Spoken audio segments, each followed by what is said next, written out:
As we watch what's happening in the Ukraine, there are people, prognosticators, news folk that are talking about the size of Russia's military compared to the size of Ukraine's military.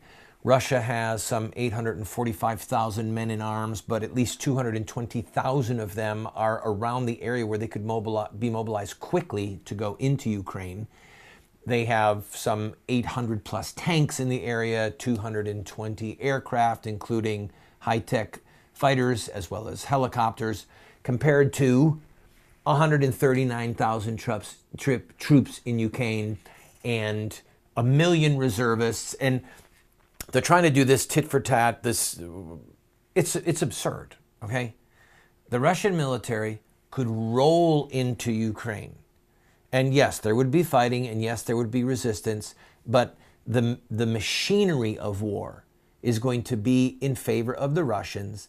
The ability to bring in other troops from other areas of the country, the ability to bring in heavy weaponry. It's the Ukrainians, especially concerning Crimea, are not going to fight. And if I do have to eat those words, if they do fight, then it is going to be a very costly battle for Ukraine. So the question is, how bad do they want their independence? Which is why some of the people in Ukraine are probably saying Crimea has always been critical to Russia, right, for centuries, right? And it was actually given over to Ukraine by Khrushchev in the 1950s.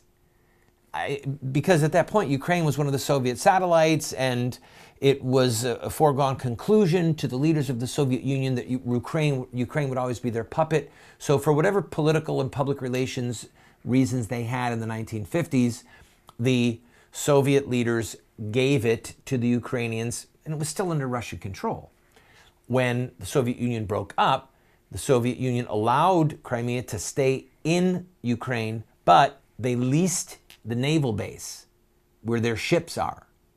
And I guarantee you there was a very clear understanding that this will always be a port that is accessible to Russian ships. It will never fall into the hands of our enemies, and it would have been inconceivable to the Russians at that time that NATO would control the country that controlled a Russian naval base.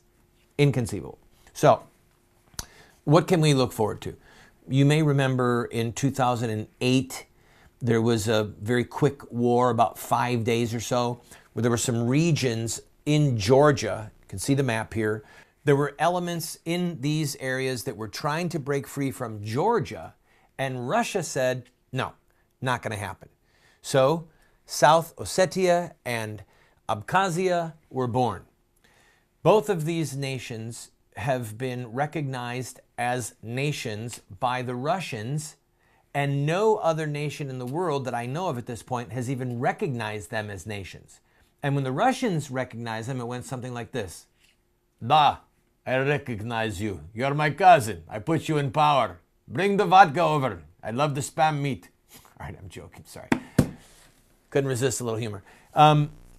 So what we can expect, and by the way, at the time that this happened in Georgia, there was, of course, international outrage, and there were a lot of saber-rattling words going on, but it has been the status quo, and there have been no major economic boycotts of Russia. There have been no threats of military from Western nations. And Russia said, look, we're simply not going to let real estate that is against our border, literally touching our border, fall into the hands of people that are hostile to us. Not going to happen.